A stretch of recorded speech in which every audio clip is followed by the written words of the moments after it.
Hey guys, I'm Raylan from Sky Blue Pink Home Decor and More in Fort Wayne, Indiana. Today I'm going to walk you through how I make my bath bombs. With the latest bath bomb craze, it's a no-brainer that they are currently my #1 selling item. And so I thought I'd take you behind the scenes on how I make them. Alright, my area is a little messy right now because I've just made some bath bombs, but I wanted to walk you through the ingredients that I personally use. So I use cornstarch. This is a very important ingredient. It helps hold the bath bomb together, and without it, quite frankly, the bath bombs explode before they even hit the water. Baking soda is my main ingredient in my bath bombs. It helps, again, hold it together. It's one of the dry ingredients. Citric acid is another ingredient. It is actually what makes the bath bomb fizz. When it combines with the water and the baking soda, it's kind of the same reaction as your volcanoes did in elementary school with the vinegar and baking soda. Epsom salt.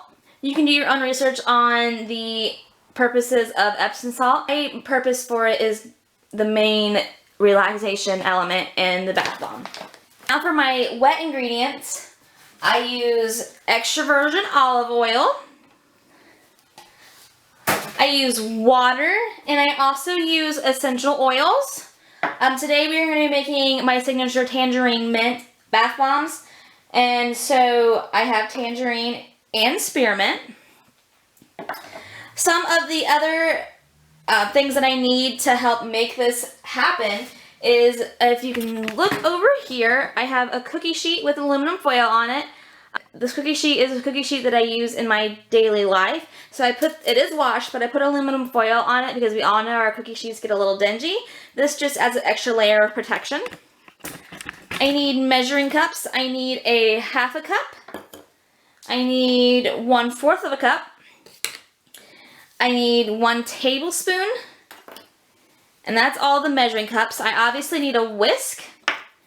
I need a glass jar or cup to help mix wet ingredients. And I need a stick or chopstick, something. This is actually a crab meat thingy. I don't know what they're actually called. But this helps stir. And of course, you need a bowl and your molds. So I already have a little bit in here because I just made those 3 that you see. So first what I do is I take half cup, and I normally do my baking soda first. So I need 1 cup of baking soda.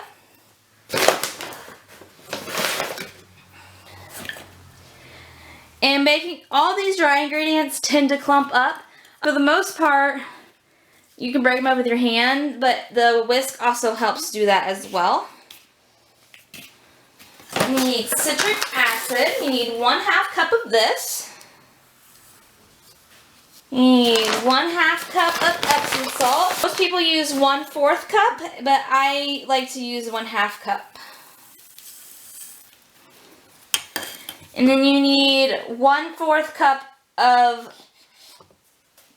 cornstarch. And this is very important because, like I said, you don't want your bath bomb to explode before it hits the water. So we're going to give that a quick stir. Break up any clumps that we see. Be careful while you're stirring because these are powders. They do start going into the air and you don't want to get choked.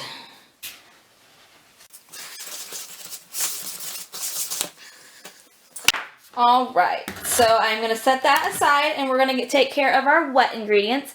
I already have a little bit in there, so I'm going to go ahead and pour that in here and then we'll get to doing the rest.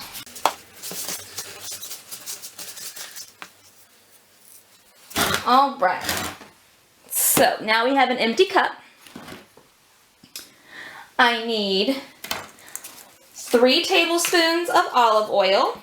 It really depends on how the weather is outside. If it's wet outside, you will need 2 to 2.5. But since it's dry outside, I'm going to do a little bit more than 3. And a tablespoon of water. As you can see when I do that, you can see bubbles in the bottom of it. That is because oil and water don't mix, obviously. Alright, and then I am going to add my essential oils. Now, this varies as well. If you're using 100% pure essential oils, each batch smells different. Just like each person smells different, each flower smells different, no two snowflakes are alike. This is because that is how nature works. And so my spearmint came out a little more sweet than minty, and it's overpowering my tangerine. So I have to cut back on my tangerine. So instead of the normal 6 to 8, I'm going to do 4. And I'm actually, instead of my normal 12, I'm going to do 16 tangerine.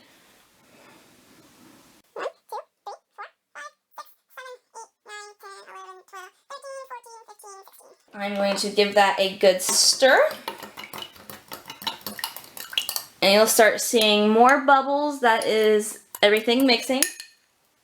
Give it a smell. Smells great. I have soap coloring too that I got from Hobby Lobby. Gonna give a good squirt in there. And a good mix.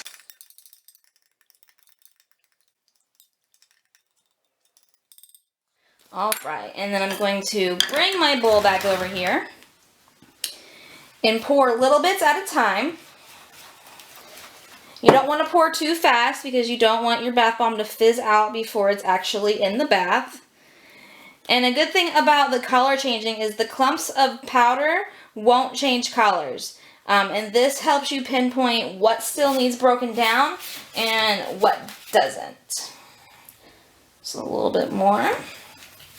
If you ever pour too much in, put the glass down and start stirring.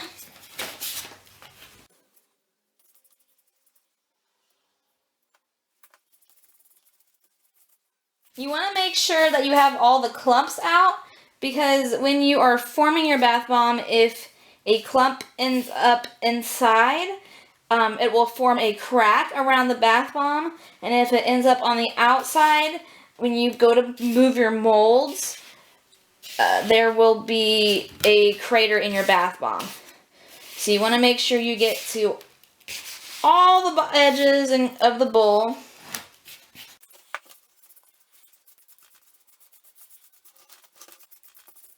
And this is about the time you want to start feeling. You want it to have a good consistency where you can make a ball and hold it without it breaking. I'm almost there.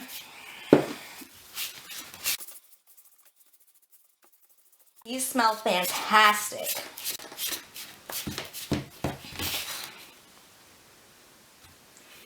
A little bit more because we don't want it to break when we go to move it.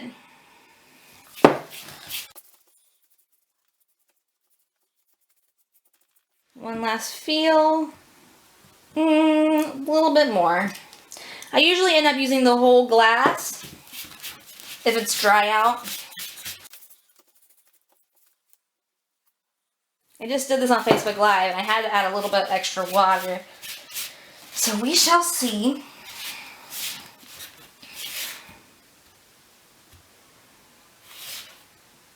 Yeah, I think I'm going to add a little bit extra water.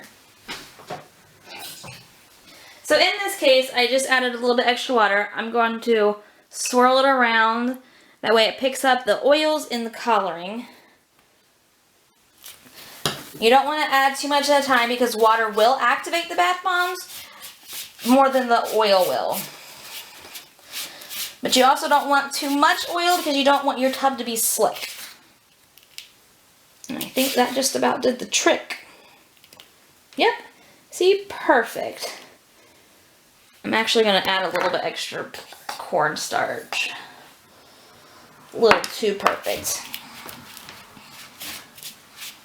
If you end up adding too much water, cornstarch will be your best bet to making your mixture consistent again.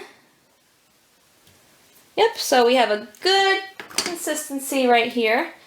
So we are going to take our molds, scoop one side, scoop the other side, push them together, and that's obviously not enough for a bath bomb. So you're going to do it again and keep doing it and pushing it together until you can't push it together anymore.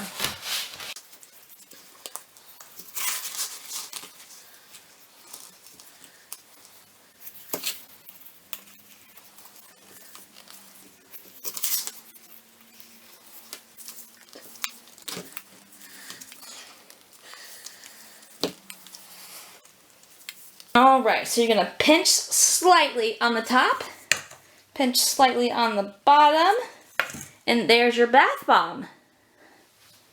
Now you may have a little bit left over, and that's okay.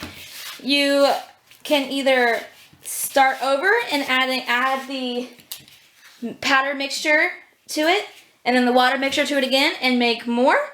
Or you can let it dry, break it up, and make bath. Alright guys, this is how I make my bath bombs. If you liked this video, go ahead and give it a thumbs up and subscribe. I promise I'll be making more videos soon. If you're interested in purchasing bath bombs for me, you can go ahead and head over to my Facebook page, which I'll link down below, but that is facebook.com/skybluepink home decor and more. Bath bombs are $5 a piece or 3 for $10 for scents I already have in stock. If you want custom orders, which I do, I only sell those in groups of 3. If you follow my instructions, also listed below, go ahead and take a picture and tag me on them on Instagram. I just opened my Instagram page, SBP Home Decor on Instagram. If you're local, stop by and see me at one of my pop-up shops. I have those listed on my Facebook page as well. I hope to see you guys in the next video. Bye!